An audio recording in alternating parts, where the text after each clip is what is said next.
তো এই দেখো মন্দিরগুলো, কতগুলো মন্দির দেখো, গোটাটাই চারিদিকটা আমরা ঘুরবো। এই দেখো মন্দির, তো 108টা মন্দির এরকম রয়েছে, তো পুরোটাই আমরা ঘুরে দেখাবো তোমাদেরকে। আর এই দেখো এই যে এই রকম ওই পাশেও আছে মন্দিরগুলো, তো পুরোটাই তোমাদেরকে ঘুরে দেখাবো। তাই জন্য সাথে থাকো, দেখতে থাকো। তোমাদের আমার ব্লগ 108 শিব মন্দিরের ব্লগ আগেও আছে, তোমরা যদি দেখতে চাও তো দেখতে পারো। তো এখন আরও বেশি ভালো লাগে যেহেতু ফুল গাছগুলো লাগানো রয়েছে। তো দেখো কত ফুল গাছ লাগানো আছে, এই দেখো। চলো তোমাদেরকে আরও ঘুরে দেখাই।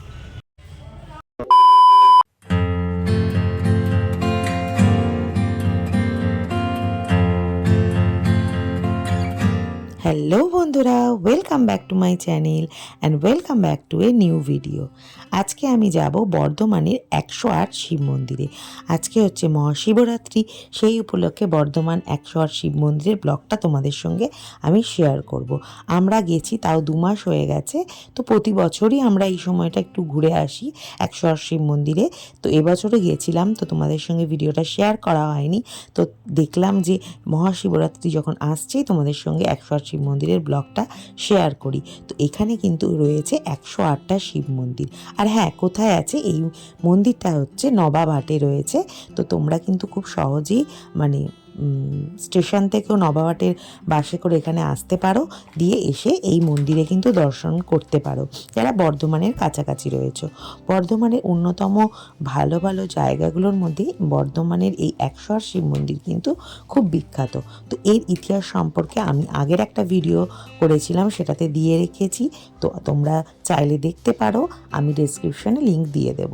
তো দেখো মন্দিরে তো আমরা চলেই এসেছি। তো এইখানে কিন্তু সব সময়ের জন্যই খুব মানে লোকজন আসতেই থাকে, এমনি ঘুরতে বলো, পুজো দিতে বলো, সবসময় আসে। কিন্তু মহাশিবরাত্রি উপলক্ষে কিন্তু এখানে অনেক মানে 7 দিন ব্যাপী মেলা চলে, ভোগ দেওয়া হয় ভগবানের। আর শ্রাবণ মাসেও কিন্তু এখানে বিশাল আয়োজন করা হয় বাবার মাথায় জল ঢালার জন্য। তো এখানে কিন্তু প্রচুর মানে দর্শনার্থী আসে, অনেক অনেক দূর থেকেও কিন্তু এসে জল ঢালা হয়। যদিও আমার কোনোবারই শিবরাত্রিতে বলো বা শ্রাবণ মাসে বলো গিয়ে জল ঢালা হয়নি, কারণ আমাদের বাড়ি থেকে একটু দূরে, তাই জন্য যাওয়া হয়নি। আর অনেকটাই যেহেতু ভিড় থাকে, তো সেই জন্য আমার কোনোবারই যাওয়া হয়নি। তো আমরা এই প্রতি বছরই এই ফাঁকায় গিয়ে বাবার দর্শন করে আসি এবং ঘুরে আসি। তো দেখো কত সুন্দর জায়গাটা, দেখতেই পাচ্ছ তোমরা, চারিদিকটা পরিষ্কার পরিচ্ছন্ন তো রয়েছে, তাছাড়া যেহেতু শীতকাল চারিদিকে অনেক সুন্দর বেশ ফুল গাছ লাগানো রয়েছে, ফুল রয়েছে, মানে ঘুরতে তো ভীষণ ভালো লাগছিল, একদম শান্ত নিরিবিলি পরিবেশ। তো চলো ঘুরে দেখাই তোমাদেরকে, তোমরা ভিডিওটা দেখো, সাথে থাকো। আর কারা কারা বর্ধমানের মধ্যে রয়েছো আর 108 শিব মন্দিরে এসেছো, দেখেছো, তারা কিন্তু কমেন্ট করে জানাতে ভুলো না। তো এখানে দেখো মন্দিরের এই যে ধাগাটা আছে, সেটা আমরা কিনে এই যে বাঁধা চলছে। তো এখানে ভেতরেই কিন্তু দেখো পুজোর সামগ্রী না পাওয়া যায়। তো এখানেও কিন্তু কিনে তোমরা পুজো দিতে পারো, বা বাড়ি থেকেও যদি কেউ পুজোর জিনিসপত্র নিয়ে গিয়ে পুজো দিতে চাও তো সেটাও করতে পারো। এটা মন্দিরের ভেতরেই রয়েছে। তো চলো মন্দিরটা ঘুরে দেখাচ্ছি।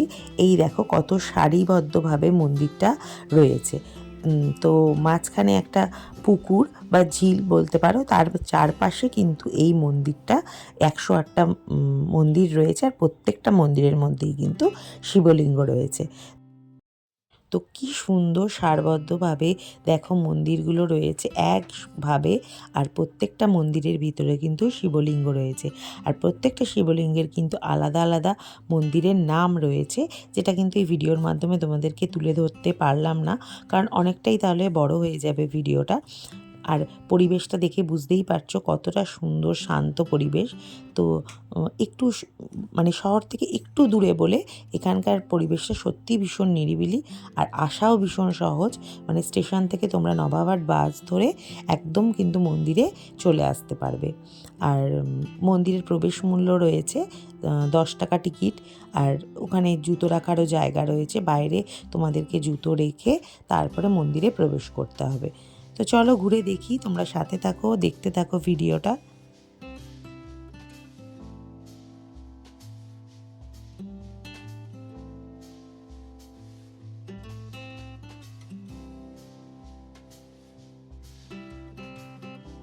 এই যে পুকুরটা দেখতে পাচ্ছ, এর চারপাশে মন্দিরগুলো সারিবদ্ধভাবে কি সুন্দর সাজানো রয়েছে। এই পুকুরের এই পার থেকে ওই পারে সাজানোটা তোমাদেরকে একটু শেয়ার করে দিলাম। আর এখানে যে অন্নপূর্ণার মন্দিরটা, এটা দেখলাম নতুন হয়েছে। এটা আগের বার এসে আমরা দেখতে পাইনি, এটা নতুন তৈরি করা হয়েছে। এই মূর্তিটাও দেখো কত সুন্দর লাগছে। তো মোটামুটি ঘোরা আমাদের মানে প্রায় হয়েই গেছে। পুরো চারিদিকের মন্দিরগুলো আমরা ঘুরে নিলাম। তো শিবরাত্রিতে তোমরা যারা জল ঢালতে চাও তো অবশ্যই চলে আসতে পারো। আজকে তো শিবরাত্রি আছে, কালকেও কিন্তু অনেকে জল ঢালবে, তো কালকেও কিন্তু এসে তোমরা জল ঢেলে যেতে পারো। কারণ এখানে কিন্তু এক সপ্তাহ এখানে মেলা হয় শুনেছি, যদিও আমার কোনোবার আসা হয়নি এখানে। তো চলো ঘুরে দেখা যাক। আর তোমাদের ভিডিওটা কেমন লাগলে অবশ্যই কিন্তু কমেন্ট করে জানাতে ভুলো না। যদি ভালো লাগে লাইক তো করবেই, তার সাথে তোমরা কিন্তু শেয়ারও করে দিতে পারো। এই দেখো কত সুন্দর ফুল গাছগুলো রয়েছে। আর মোটামুটি যেহেতু ফাঁকাই ছিল, তার মধ্যে আমরা এই জন্য সুন্দরভাবে ঘুরতেও পেরেছি, দেখতেও পেরেছি সুন্দরভাবে। আর যেহেতু শিবরাত্রি বা শ্রাবণ মাসে কিন্তু একটু ভিড়টা বেশি থাকে, তখন অনেক দর্শনার্থী এখানে আসে, তাই জন্য ভিড় বেশি থাকে বলে তোমার ঘোরার পক্ষে ভালো না। সেই সময় তুমি যদি জল ঢালতে আসো বাবার মাথায়, সেটা ঠিক আছে। আর এখানেও একটু আমি দেখিয়ে দিলাম যে এখানে কী কী কাজ হয় এই মন্দিরে। মানে জীব সেবা বলেইছে, যে শিবজ্ঞানে জীব সেবা, মানে অনেক কিছু মানুষের হেল্পের জন্য অনেক কিছু করা হয় এখানে, সেটাও তোমাদের সামনে তুলে ধরলাম।